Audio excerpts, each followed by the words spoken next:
Chandrababu సెక్యూరిటీలోని energy command కి dehydration అయింది. విజయవాడ అన్నా క్యాంటీన్ దగ్గర చంద్రబాబు మాట్లాడుతుండగా ఎనర్జీ కమాండో కింద పడబోయాడు. వెంటనే కమాండోను పక్కకు తీసుకెళ్లి అంబులెన్స్లో చికిత్స అందించారు. డీహైడ్రేషన్ వల్లే కళ్ళు తిరిగాయని చెప్తున్నారు వైద్యులు. ఆ వీడియో చూపిస్తాను, కానీ ఆ వీడియోలో అక్కడ ఉన్నటువంటి ఎనర్జీ కమాండో డెడికేషన్ని నిజంగా అప్రిషియేట్ చేయాలి.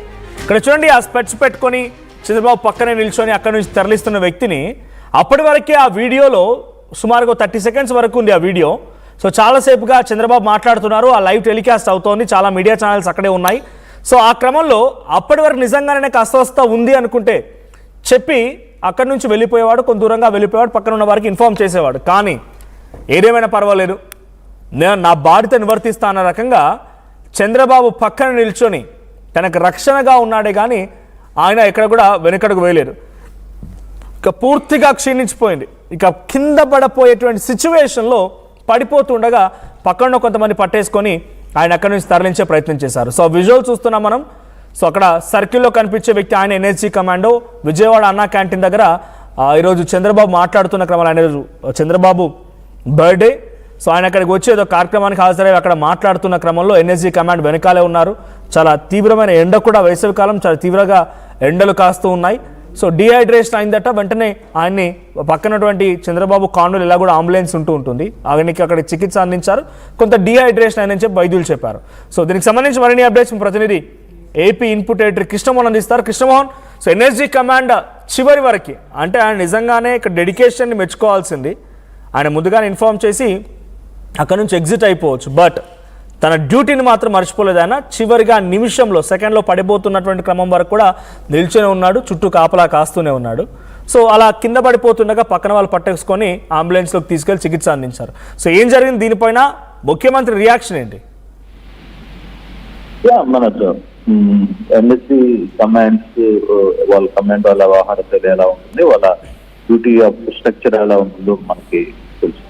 అయితే ఈరోజు చంద్రబాబు బర్త్డే సందర్భంగా అన్నా క్యాంటీన్కి రావడం, అక్కడ అక్కడి నుంచి మీడియాతో మాట్లాడే ప్రయత్నం జరుగుతుండగా సరిగా ఆయన ప్రసంగిస్తూనే ఉన్నారు. ఆయన మీడియాతో మాట్లాడుతున్న నేపథ్యంలో సడన్ గా ఆయన పక్కనే ఉన్న ఒక ఎనర్జీ కమాండ్ ఎండకి తట్టుకోలేక ఒకసారిగా కింద పడిపోయే పరిస్థితి. పక్కనే ఉన్న కలెక్టర్ అలాగే ముందుగా ఉన్న కొంత కమాండో టీమ్ ఆయన్ని గట్టిగా పట్టుకొని బయటికి తీసుకుని వచ్చారు. తర్వాత ఒకసారిగా చంద్రబాబు కూడా బాబు అని అంటే పడిపోతున్న వ్యక్తిని ఈయన కూడా ఆపే ప్రయత్నం కూడా చేశారు చంద్రబాబు కూడా. సో ఇమీడియట్ గా అక్కడ ఆ కాన్వాయ్ లో ఉన్న అంబులెన్స్ లో కూర్చోబెట్టిన తర్వాత ఆయనకి డీహైడ్రేషన్ అయింది.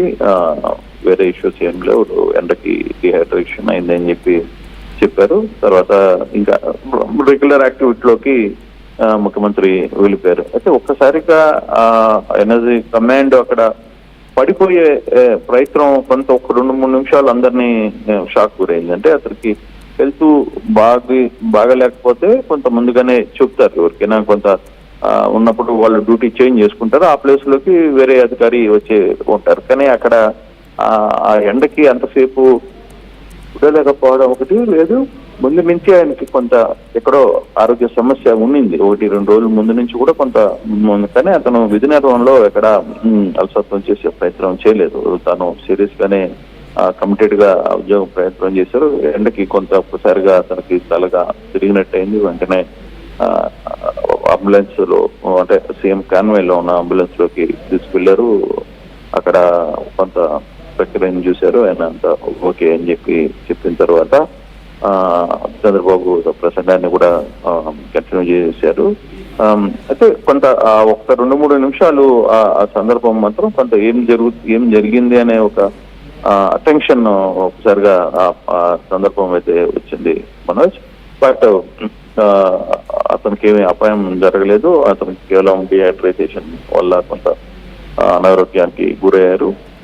ఎనర్జీ కమాండర్లు మామూలుగా ఎటువంటి వాటిని చాలా ఎక్కువగా తట్టుకుంటారు. వాళ్ళ డ్యూటీయే అటువంటి, వాళ్ళకి ఇచ్చే క్రమశిక్షణ కానీ వాళ్ళకి ఇచ్చే ట్రైనింగ్ కానీ వాళ్ళకి ఒక డిఫరెంట్ ట్రైనింగ్ ఇస్తారు. అందుకే వాళ్ళని వివిఐపీలకు భద్రతగా Z+ కేటగిరీ భద్రతగా ఎనర్జీ కమాండర్లని ఇచ్చేందుకు వాళ్ళు కొంత యాక్టివ్ గానే ఉంటారు. బట్ అది జరిగిన సంఘటన ఒకసారిగా ఎందుకు డిహైడ్రేషన్ అయింది, మరి హాస్పిటల్లో వెంటనే అంబులెన్స్ లో తీసుకెళ్లడం వల్ల కొంత యాక్టివ్గానే ఉన్నారని చెప్పి సమాచారం. ఇంకా చంద్రబాబు రెగ్యులర్ యాక్టివిటీలోకి వచ్చేసారు Manoj. Right, thank you Krishnamohan. So మొత్తంగా ఎన్ఎస్జీ కమాండ్ ఆయన ఆ వీడియోలో కుప్పకూలిపోవడం మనం విజువల్లో చూస్తున్నాం. సో చంద్రబాబు పక్కన ఉన్నటువంటి రక్షణ సిబ్బంది ఎన్ఎస్జీ కమాండ్ చాలా కీలకం. సో డిహైడ్రేషన్ కారణంగానే ఆయన అలా పడిపోయాడు, వెంటనే చికిత్స అందించారు, మళ్ళీ తిరిగి ఆయన సెటిలైట్ అయిపోయినట్టు కూడా తెలుస్తోంది. ఏదేమైనా అప్పటి వరకు చివరి క్షణం వరకు కూడా తన డెడికేషన్ని, తన డ్యూటీని వర్తించిన ఎన్ఎస్జీ కమాండ్ పైన ప్రశంసలు వినిపిస్తూ ఉన్నాయి. సో స్పాట్లోనే అక్కడ పక్కనే అంబులెన్స్ ఉంది కాబట్టి తీసుకెళ్లి చికిత్స అందించి మళ్ళీ ఆయన్ని బయటికి తీసుకోవడం జరిగింది.